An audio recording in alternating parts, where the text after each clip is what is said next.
I made a stupid mistake choosing my husband. It's horrible. What should I do? I sat on the edge of the bed, one hand gently resting on my growing belly, feeling the flutter of life within me. At weeks pregnant, I should have been overjoyed, filled with anticipation and hope for the future. Instead, a deep sense of dread and anxiety weighed heavily on my heart. The man I had married nearly 2 years ago, once my best friend and partner in fun, had become the source of my deepest misery. Our small, cluttered apartment felt like a prison. The walls seemed to close in on me, a stark contrast to the vibrant, successful life I had once led. Before meeting John, I was a thriving healthcare executive with a beautiful home I owned, a bustling social life, and the freedom to enjoy spontaneous trips and elegant events. But now, all of that seemed like a distant memory, a life belonging to someone else. John and I had started out strong, our days filled with laughter and companionship. Despite a few quirks that I didn't love, I believed no one was perfect and saw the best in him. However, as time passed, his true nature began to reveal itself. John became increasingly paranoid and controlling, his irrational jealousy and frequent outbursts of anger turning our home into a battleground. He hadn't worked in over a year and a half, and his constant suspicions about my fidelity left me feeling isolated and emotionally drained. The final straw came during a local veterans event. Already feeling nauseous from my pregnancy, I had hoped for a peaceful afternoon. Instead, John insisted on driving by the event multiple times, blasting music and revving his car engine obnoxiously. He found it amusing, laughing maniacally as he disrupted the solemn gathering. My embarrassment turned to horror as I realized this was just another display of his increasingly erratic behavior. His disrespect and callousness towards others had reached a new low. My mental health had been deteriorating under the constant stress. I was no longer allowed to wear certain clothes, and any interaction with colleagues was met with accusations and tantrums. John had even made me quit jobs because he believed everyone I worked with was trying to sleep with me. Despite my profession involving mostly female colleagues, the career I had worked so hard to build was crumbling, and I was financially struggling, unable to maintain the lifestyle I once had. In the midst of this turmoil, a glimmer of hope came from my step-sibling in Colorado. She had offered me a place to stay in her rental, a chance to escape and start anew. The thought of leaving John terrified me, but staying felt even more unbearable. I knew I had to protect my unborn child and myself from the toxic environment that had consumed our lives. Before meeting John, my life was a picture of success and happiness. I was living in a beautiful, spacious home that I had worked hard to purchase. As a healthcare executive, my career was thriving. I managed a team of dedicated professionals, and each day brought new challenges and achievements. My work was fulfilling, and I found joy in helping others and making a difference in my field. Outside of work, my life was equally rich and rewarding. I had a close-knit group of friends with whom I shared countless memories. We would often gather for dinners, celebrate milestones, and take spontaneous trips. Hosting elegant events was something I loved. My home was often filled with laughter, good food, and the warmth of friendship. I also enjoyed traveling, exploring new places, and experiencing different cultures. These adventures added a vibrant tapestry to my life, making it all the more exciting and fulfilling.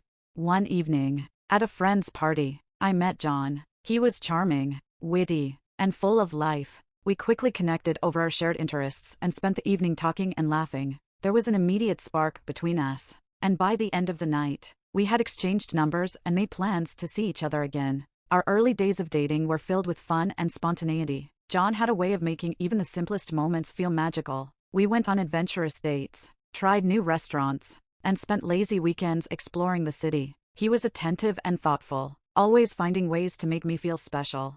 We quickly became inseparable, and it wasn't long before he moved in with me. Despite his quirks, which I noticed but didn't fully comprehend at the time, our relationship seemed perfect. He had a few habits that I didn't love, like his occasional outbursts of paranoia or his discomfort with some of my male colleagues, but I brushed these off as minor flaws. After all, no one is perfect, and I was in love. John made me laugh, and I enjoyed his company immensely. His affection and the fun we had together overshadowed any doubts. About a year into our relationship, John proposed. It was a beautiful, intimate moment that took place during a weekend getaway to the mountains. Surrounded by the serene beauty of nature, he got down on one knee and asked me to marry him. Overwhelmed with joy and love, I said yes without hesitation. Our wedding was a small, joyous affair with close friends and family, a day filled with love and happiness. In the early months of our marriage, things were good. We continued to enjoy our time together, and John seemed to support my career and friendships. However, Subtle changes began to creep in. He started to express more dissatisfaction with my work, hinting that I spent too much time there. He would make offhand comments about my friends, suggesting they weren't really my friends or didn't have my best interests at heart. I dismissed these as his way of looking out for me, but as time went on, his behavior became more controlling and erratic. The fun-loving man I had fallen in love with started to show a darker side. He lost his job and, instead of looking for a new one, became increasingly dependent on me. He began insisting that we move frequently, citing various reasons that never quite made sense. Each move took me further away from my support system and deeper into isolation. John's jealousy and paranoia grew worse. He accused me of infidelity without any basis and made me quit my job because he thought my colleagues were trying to seduce me. His suspicions were baseless and hurtful, but I was caught in a cycle of trying to prove my loyalty and love to him. The vibrant career I had once built was now stagnating, and my social life had all but vanished. The gradual unveiling of John's true nature was a slow and painful process. In the beginning, his quirks seemed almost endearing. He was protective, which I mistook for caring. However, what started as minor oddities quickly morphed into alarming behavior. One of the first major incidents occurred about 6 months into our marriage. We were looking at a house to rent, hoping to find a place that felt more like a home. The landlord was a friendly man who mentioned that the yard was large and that he could have someone come by to help take care of it if we didn't want to manage it ourselves. John's face darkened immediately, and he became uncharacteristically quiet. When we got back to the car, he exploded, accusing the landlord of making lewd insinuations about his genitals and implying that he was offering to take care of me. I was stunned. The conversation with the landlord had been entirely innocent, but John was convinced otherwise. We had a huge argument, and it was the first time I saw just how irrational his paranoia could be. As months passed, his paranoia only intensified. John insisted that we move frequently, claiming he was unhappy with our neighbors or that the area was unsafe. In reality, he was convinced that people were spying on us or that my male colleagues were following me home. We moved 9 times in 4 years, crossing multiple states. Each move was more disruptive than the last, making it nearly impossible for me to maintain any semblance of stability in my career. He made me quit several jobs because he believed my colleagues, predominantly female, were trying to seduce me. The stress of constant relocation and job changes was taking a severe toll on my professional life. John's control extended to every aspect of my life. He decided what I wore, who I spoke to, and even what I did in my spare time. He scrutinized my social media accounts, reading too much into innocent interactions. If I laughed at a message from a friend, he would demand to know why and accuse me of flirting. My wardrobe became increasingly conservative at his insistence, and I gradually lost touch with friends who couldn't understand why I was distancing myself. One particularly painful incident occurred when I reconnected with an old friend, Sarah, whom I had known since college. We decided to meet for coffee after not seeing each other for years. When I mentioned this to John, he flew into a rage, accusing Sarah of trying to rekindle a romantic relationship with me. His accusations were baseless and absurd, but the fight that followed was vicious. He forbade me from meeting her, and in my desperate attempt to keep the peace, I cancelled our plans. Sarah never understood my sudden coldness, and another friendship slipped away. Financial control was another weapon in John's arsenal. Despite not working, he demanded we live a lifestyle that required us to buy designer clothes and expensive jewelry. He insisted on purchasing luxury items for himself, yet refused to help with necessary expenses like fixing my car windows, which had been broken for over a year. When his car had issues, it became my responsibility to find a mechanic and ensure it was repaired immediately. My savings dwindled as I tried to keep up with his demands, and financial strain became yet another layer of the oppressive life I was leading. The emotional and psychological toll of John's behavior was devastating. I became a shadow of my former self, constantly walking on eggshells to avoid triggering his anger. The man who had once made me laugh and feel loved was now someone I feared. My mental health deteriorated rapidly. Anxiety and depression became my constant companions. I lost weight, struggled with insomnia, and felt a pervasive sense of hopelessness. One of the darkest periods was when John's behavior took an even more sinister turn. He began using derogatory language towards others, including calling people racial slurs and mocking those with disabilities. His blatant disrespect and cruelty were horrifying, and I felt trapped in a nightmare. His actions were no longer just affecting me, but also reflected a deep-seated hatred and bigotry that I could hardly comprehend. The final straw came during a local veterans event. Already feeling nauseous from my pregnancy, I had hoped for a peaceful afternoon. Instead, John insisted on driving by the event multiple times, blasting music and revving his car engine obnoxiously. He found it amusing, laughing maniacally as he disrupted the solemn gathering. My embarrassment turned to horror as I realized this was just another display of his increasingly erratic behavior. His disrespect and callousness towards others had reached a new low. John's disregard for my well-being became increasingly apparent as my pregnancy progressed. He would leave bottles of urine in our bedroom, despite the bathroom being just a few steps away, making the entire room smell foul. His burping and farting, despite knowing how nauseous I was, felt like intentional provocations. If I vomited, he would get angry, blaming me for being weak. Every day was a struggle to maintain any sense of normalcy while dealing with his constant cruelty and lack of consideration. The realization that I needed to leave became clearer with each passing day. I knew I had to protect my unborn child and myself from the toxic environment that John had created. The once vibrant and successful woman I had been was now a shadow, but I held on to a glimmer of hope that I could reclaim my life. In my darkest moments, my step-sibling in Colorado became my beacon of hope. She had offered me a place to stay, a chance to escape and start anew. The thought of leaving terrified me, but staying felt even more unbearable. With each argument, each insult, and each demeaning act, my resolve strengthened. I knew I had to find a way out to protect my baby and reclaim the life I had lost. The day started like any other, with me feeling the familiar weight of dread as I woke up beside John. He had been in a foul mood all morning, muttering under his breath about imagined slights from our neighbors. As the hours dragged on, I clung to the hope that attending the local veterans event might offer a brief respite from his relentless negativity. I needed to get out of the house, to breathe fresh air, and perhaps find a moment of peace amidst the chaos that my life had become. As we drove to the event, I tried to keep my nausea in check, focusing on the thought of being outside and around other people. But John's mood only darkened as we neared the gathering. "Look at these idiots," he sneered, his hands gripping the steering wheel tightly. "They think they're so great, all proud of their service. I'll show them." I glanced at him, horrified. "John, please, let's just go and have a nice time. We don't need to make a scene." But my words fell on deaf ears. As we approached the event, he turned up the music, blasting it so loudly that the car windows vibrated. He revved the engine aggressively, attracting the stares of those gathered in respectful silence. My heart sank. This was a solemn occasion meant to honor those who had served, and John was turning it into a spectacle. We drove by once, twice, and each time his laughter grew louder, more manic. He reveled in the disruption he was causing, completely oblivious to the disapproving looks and the whispered comments.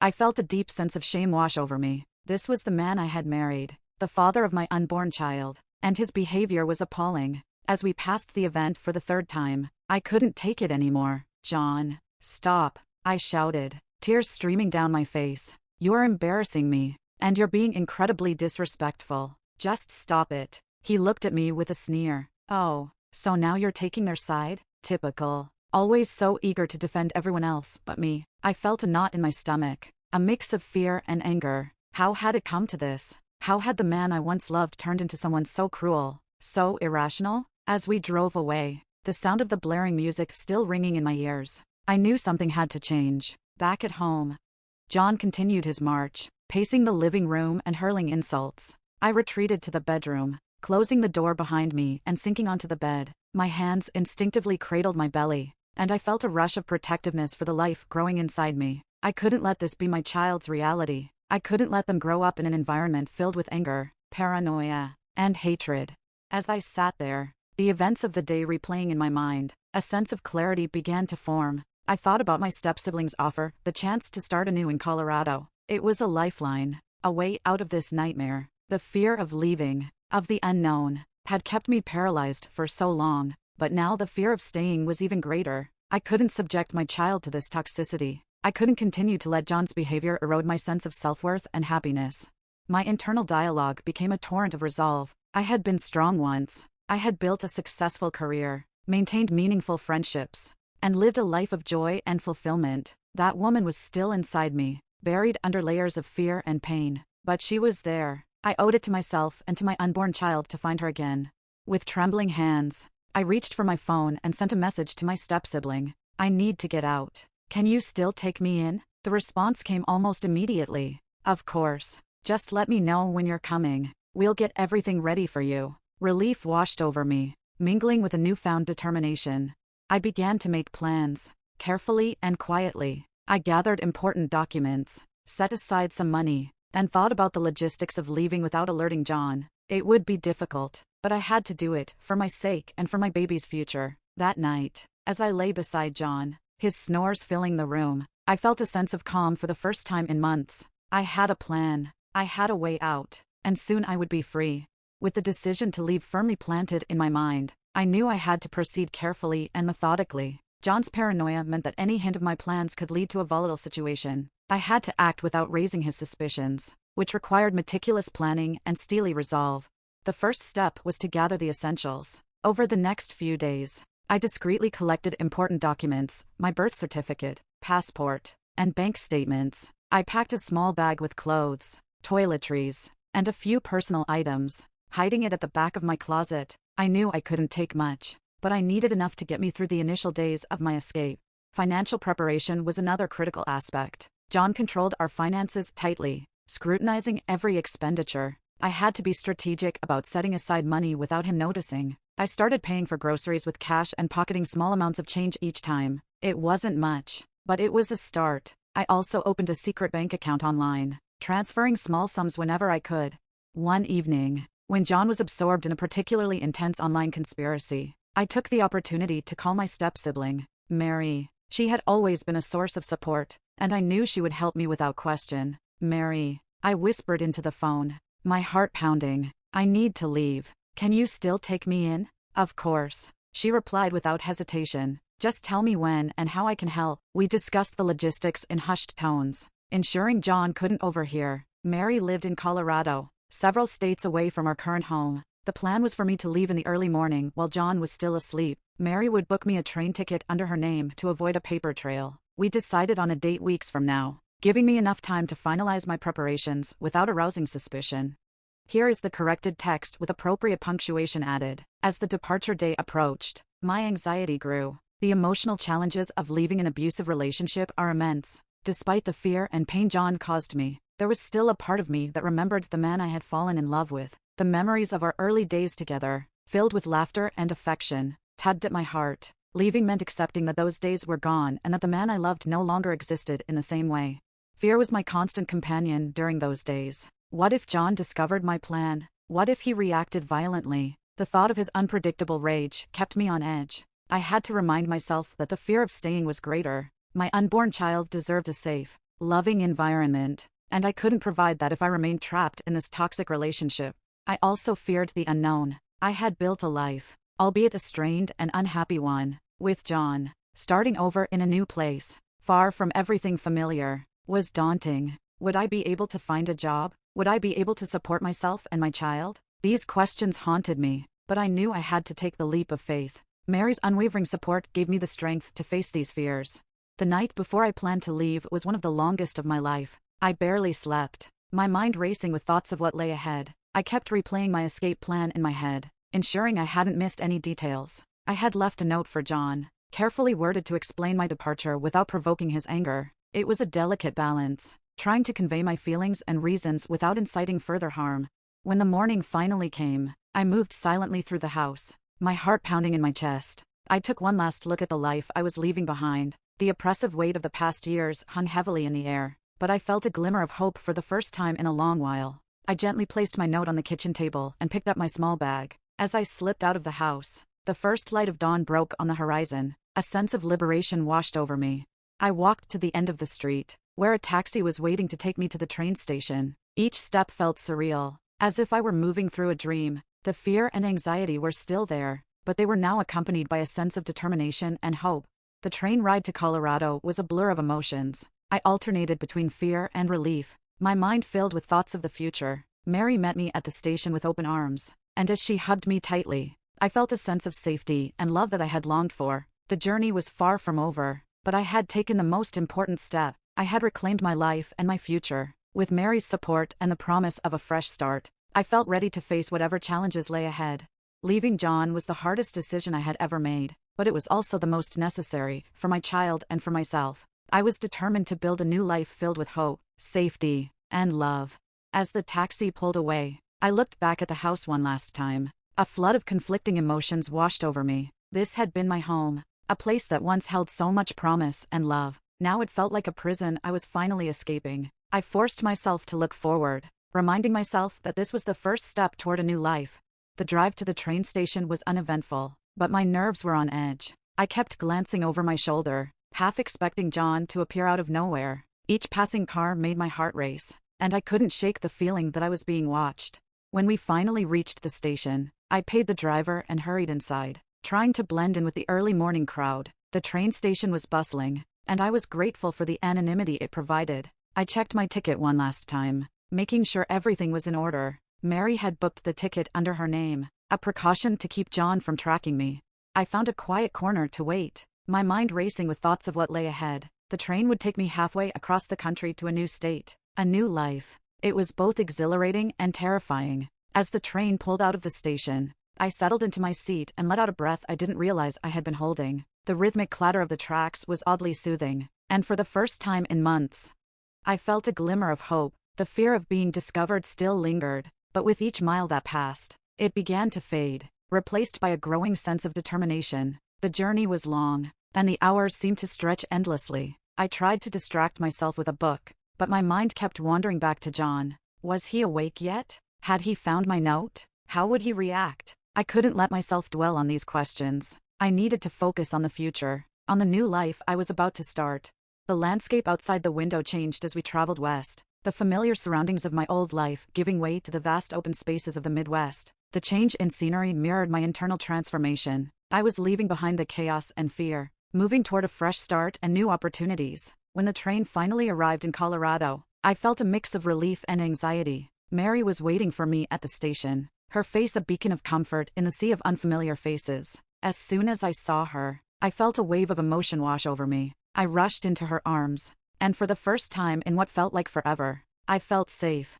"Welcome home," Mary said softly, holding me tight. Her words brought tears to my eyes. I had a long way to go, but I was finally on the right path.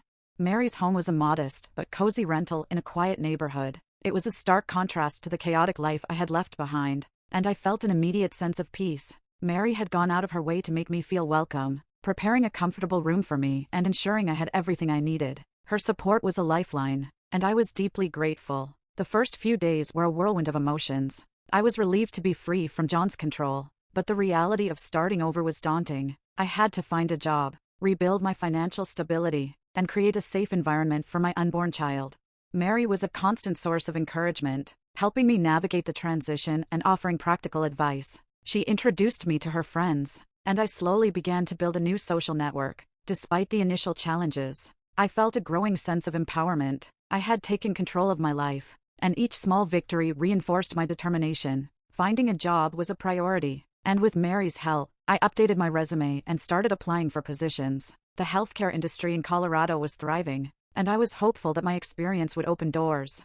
Adjusting to my new surroundings took time. There were moments of doubt and fear, but each day brought new opportunities and a sense of progress. Mary's unwavering support made all the difference. She was always there to listen, to offer a shoulder to cry on, and to celebrate my successes, no matter how small. One of the most challenging aspects was dealing with the emotional aftermath of my relationship with John. The scars he had left were deep, and healing would take time. I started seeing a therapist, someone Mary had recommended, to help me process the trauma and rebuild my self-esteem. The sessions were difficult but necessary, and I gradually began to feel more like myself again. As the weeks turned into months, I found a new rhythm. I secured a job at a local healthcare facility, a position that offered stability and a sense of purpose. My colleagues were kind and supportive, and I felt a renewed passion for my work. My financial situation improved, and I was able to save money and plan for my baby's arrival. The journey to Colorado had been the hardest thing I had ever done, but it was also the most empowering. I had reclaimed my life, and with Mary's support, I was building a future filled with hope and possibility. The road ahead would undoubtedly have its challenges, but I was ready to face them. For my child and for myself, I was determined to create a life filled with love, safety, and happiness.